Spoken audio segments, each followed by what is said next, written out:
Muchas gracias. En primer lugar, me gustaría decir que Europeix representa tanto a flota de altura como a flota de bajura. Le pueden llamar industrial o le pueden llamar de pequeña escala o artesanal. Tenemos en los distintos países flotas grandes y flotas pequeñas. En segundo lugar, que como se ha dicho aquí y Gianpaolo lo decía en su presentación, la definición de pesca artesanal está adoptada no solo por la Comisión Europea, por el Parlamento Europeo y por el Consejo, está en el reglamento base, en el reglamento del Fondo Europeo Marítimo y Pesquero, y al sector pesquero en general no le gusta nada. Lo hemos dicho aquí en este Parlamento Europeo en numerosas ocasiones, pero no nos han hecho caso ninguna de las instituciones y tiraron por lo fácil, 12 metros y ya está. Y ha aportado muchos de los elementos que definirían a una flota artesanal, Gianpaolo en su presentación. Porque ya me dirán qué diferencia hay entre un barco de cerco, por ejemplo, que tiene 12,1 metros, y uno de 12, que tiene el mismo personal trabajando a bordo, el mismo número de marineros, que tiene el mismo arte de pesca, que va a por la misma especie, que sale a la misma hora y que vuelve a la misma hora también del día, y eso ocurre cada día. ¿Qué diferencia hay? ¿Y por qué a ese barco de 12 se le puede dar un tratamiento preferente en el Fondo Europeo Marítimo y Pesquero que a ese de 12,1 que tiene exactamente las mismas características, salvo unos cuantos centímetros más? Bueno, pues eso es una realidad, pero ustedes lo han aprobado y nosotros lo sufrimos. En segundo lugar, ¿qué opina la pesca industrial de las áreas marinas protegidas y del 10%? El sector pesquero, por lo menos el representado por Europeix y otros en otro ámbito internacional, lo que siempre hemos pensado y hemos dicho ha sido, primero, que las áreas marinas protegidas no es la panacea, como aquí se ha mencionado antes. Es una herramienta de gestión más que, bien utilizada, puede ser muy fructífera y que, si se basa realmente en la ciencia, puede dar muy buenos resultados. A nosotros nunca nos ha gustado el establecimiento de porcentajes, que si el 10, que si el 15, que si el 20, que si el 5. Hoy en día se ha aprobado el 10% y, una vez más, lo han aprobado y nosotros tenemos que comérnoslos con patatas. Y no nos queda más remedio que asumirlo. Pero no nos gusta nada el porcentaje, porque igual que se dice de un 10, podría ser un 15.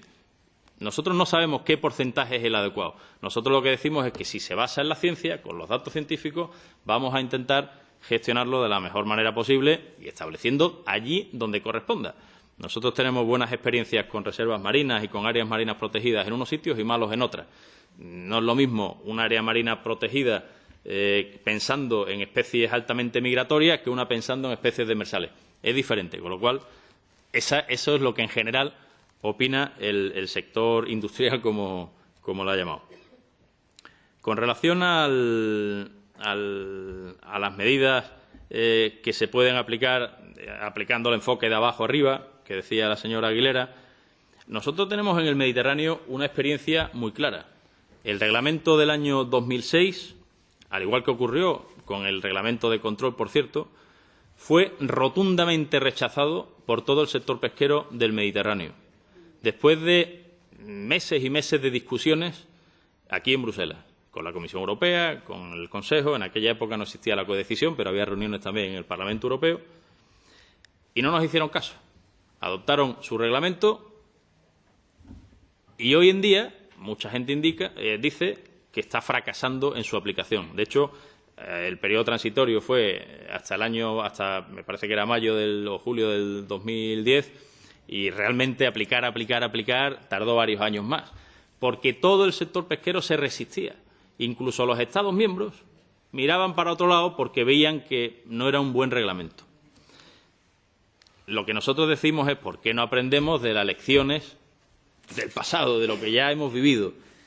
Y por eso decimos que es mucho mejor que el sector pesquero se involucre desde el principio, que sea el que proponga medidas. Cuando en julio del año pasado participamos en el debate organizado, en el seminario organizado por la Comisión Europea sobre el estado de los stocks, donde también se hablaba del Mediterráneo y anunciaban que todo estaba muy mal, nuestro sector del cerco, por ejemplo, de Castellón y de Tarragona, del noroeste de España, de Cataluña y de la Comunidad Valenciana, llevaba ya 6 meses diciendo sardina y boquerón, que tenían serios problemas para ser rentables, para realizar una pesca sostenible, que obviamente ellos tenían su corresponsabilidad, pero que no solo ellos tenían influencia en lo que estaba pasando, y se daban datos de que si había falta de nutrientes, que si la acidificación, que si había otros factores que tenían que ver.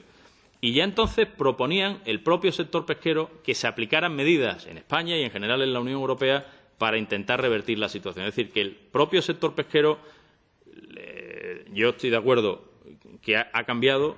Yo llevo trabajando en el mundo del asociacionismo pesquero desde el 2001 y yo creo que el cambio de mentalidad desde entonces hasta ahora ha cambiado radicalmente y que en general, siempre hay excepciones, pero en general los pescadores de la Unión Europea son mucho más conscientes de la necesidad de hacer las cosas bien, de pescar sosteniblemente, de pensar en el futuro, de pensar en las futuras generaciones, de lo que eran hace apenas 15 años.